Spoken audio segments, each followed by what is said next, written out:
All right, hey guys, this video is to help you with the Unit 4 DMA on Performance Matters.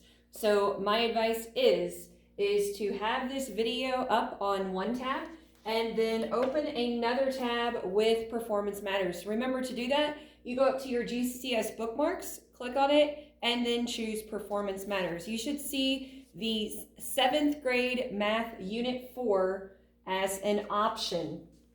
When you click on that, you should see that there are two sections. So we're going to do a study guide video for section 1, and we're going to do a study guide video for section 2, and I'll post that separately.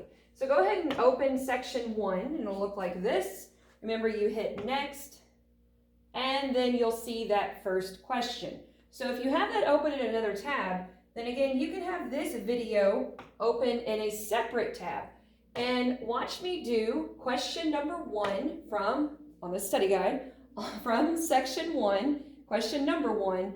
Watch me do this question and then pause the video and jump to Performance Matters and complete section or question number 1 on that one as well. Okay, so this first question, again, this is section 1, question 1. It says, which expression is equivalent to 1/2 times 8n plus 10.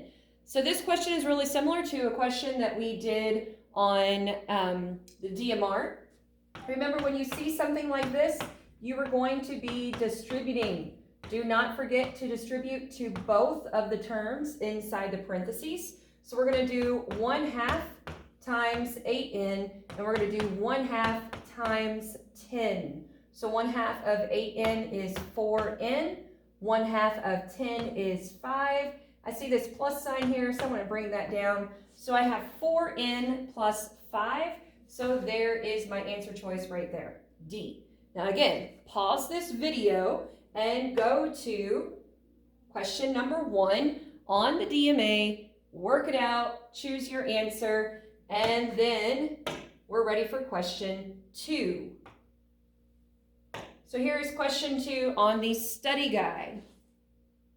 Question 2 says, select 2 expressions that are equivalent to the expression right here. Okay, so I'm going to write down this expression for, 4x plus 3/4 plus 1/3 times 9x minus 1 plus 1/6. All right, if you were going to simplify this expression, your first step should be to do those parentheses, the distributive property. So I'm going to do 1/3 times 9x, and I'm going to do 1/3 times 1.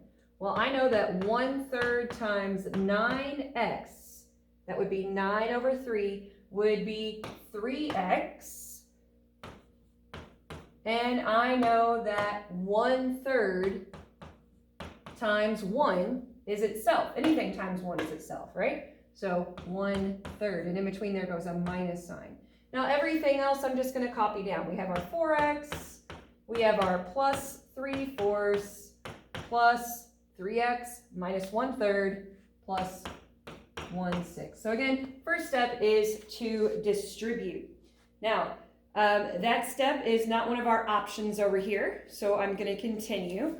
The next thing that I'm going to do is I'm going to reorder these terms. Remember, we've talked about terms before. We said that terms are separated by plus and minus signs. So I technically have 5 terms right here. 2 of these terms have a variable and 3 of them do not. So the terms that have the variable, I am going to write so they're next to each other because these are considered like terms. So a 4x and a 3x are going to be by each other. And then my other 3 terms, this fraction, this fraction, this fraction, I am going to rewrite so they are by each other as well. So we have plus 3/4 minus 1/3 plus 1/6. And when I look over here at my options, I see that, there it is. Whoops, nope, not that one. That's 4x plus 9x. I need 4x plus 3x. So right here would be my option. Okay, one more option that I need, and that option is going to be what happens, what this looks like when I combine these like terms. So if I'm looking at my terms that have the variable 4x plus 3x, well, that's 7x. Well, that eliminates C and eliminates D. Now I'm down to A or B. And now I want to combine those fractions. Now I notice those fractions all have different denominators. I'm going to do this work over here, okay? So we have enough room. And I notice that my denominators are 4, 3, and 6. And a common denominator there would be 12. So 3/4 would equal what over 12?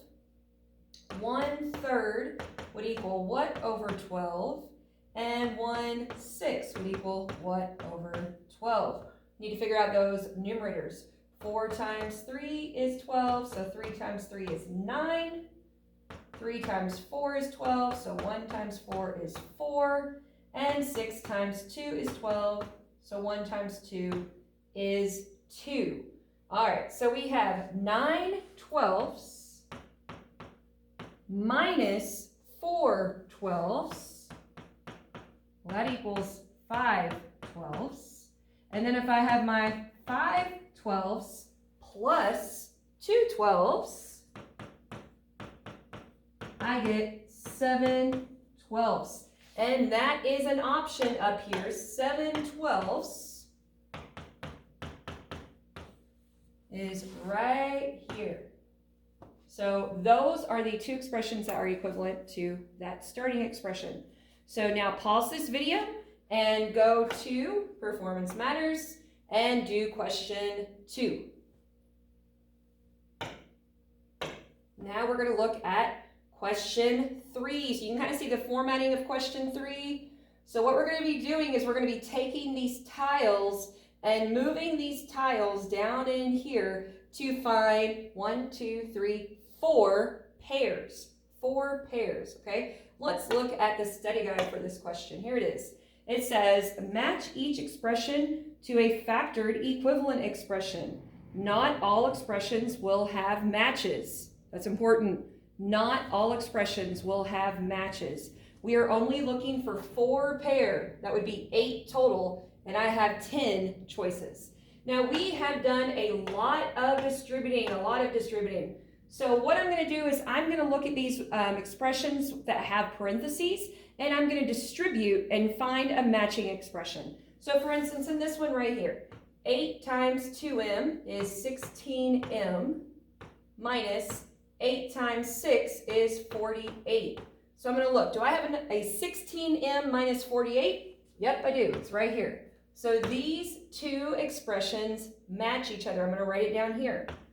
In one of the boxes, I'm going to put 8 parentheses 2m minus 6. So on Performance Matters, you just drag it. And then in this other box, I'm going to put 16m minus 48. Again, you just drag it down there. Okay, I'm going to move on and find another pair. I see this one right here has parentheses, so I'm going to go ahead and distribute on this one. 4 times 5m is 20m minus 4 times 2 is 8. Looking for a 20m minus 8. Here it is, right here. So these are going to be a pair. 4 parentheses 5m minus 2. Up there, 20m minus 8. Okay. Looking for another pair. Here's something with parentheses. 3 times m, 3 times 4. So that'd be 3m minus 12. 3m minus 12. Oh, there it is over there. 3m minus 12. So 3m minus 4 and 3m minus 12. Looking for one more pair. One more pair. All right, I see parentheses here. This would give me 16m minus 24. 16m minus 24. Is that one of our options? No, I don't see this matching up with anything. Okay, I see some things that are similar to it, but no matches. So I'm going to move on. And that one down there has parentheses.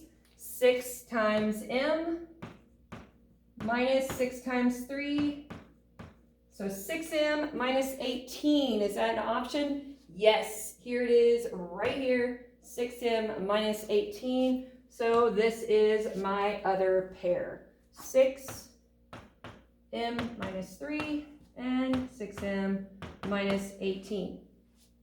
So we end up again with 4 pair. It doesn't matter what order you have these 4 pair in, and it doesn't matter, like I could have this box over here and this box over there. That wouldn't matter either. It just matters what you have paired up. Okay, so you want to pause this video, answer question 3 on performance matters, and then come back to the video and we'll be ready for question 4.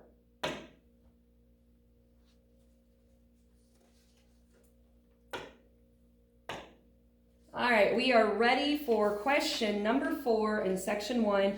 It says the steps Paul took to simplify the expression are shown. Step 1, step 2, step 3. Is Paul's solution correct? Explain and justify your answer. All right, so I'm going to look to see, well, what steps did Paul make to solve this expression? And I notice in that expression that I have parentheses, so that means I'm going to need to distribute. So the first thing that I would do would be 3x plus 1/4 times 2x plus 1/4 times 4/5. And if I look over here for step 1, that's what I see, 3x plus 1/4 times 2x. They used a different multiplication symbol, that's fine, plus 1/4 times 4/5. So step 1 is correct. Okay, next step would be to actually multiply by this 1/4. Okay, because multiplying becomes before addition, order of operations. So we have 3x plus 1/4 times 2x. So if I put that 2x over 1, it would be 2 over 4x, right? 1/4 times 2 is 2 over 4x. And then plus 1/4 times 4/5, multiplying straight across, 4 over 20. All right, well, I look over here and I see 3x, okay, 1/2 x. Well, if I simplify, let's simplify. So we have 3x, 2/4 is 1/2 x. I can simplify 4 over 20 as well, and that would give me 1/5. So again, if I look back over here to his step 2, 3x, good. 1/2 x, good. Ooh, not good. So, is Paul's solution correct? No. The solution is not correct. We're not done. Explain and justify your answer. Why is his solution not correct? What did Paul do incorrectly? Well, if you notice, he was supposed to do 1/4 times 4/5, but he just left it 4/5. So Paul did not multiply 1/4 times 4/5. That's all you have to put. You do not need to tell me what the final answer is. Now, can you? Absolutely, you can tell me what the final answer is. But you do not have to. That's not what it's asking for here. It doesn't say what is the correct solution, okay? It just wants to know if Paul's solution is correct, and if it's not, what did he do wrong, all right? And that's exactly what we put. Now, again, for those of you that want to know, well, what is the exact solution? The next thing that you would need to do at this point here is to combine like terms. 3x plus 1/2 x would give you 3 and 1/2 x plus 1/5. And this mixed number could be written as an improper fraction. 2 times 3 is 6, plus 1 is 7 over 2x plus 1/5. Both of these expressions would be correct, okay? But again, you don't have to solve the expression. So again, go ahead and pause the video and go and answer question 4. Now, I'm going to make a separate video for section 2. So this is the end of this video.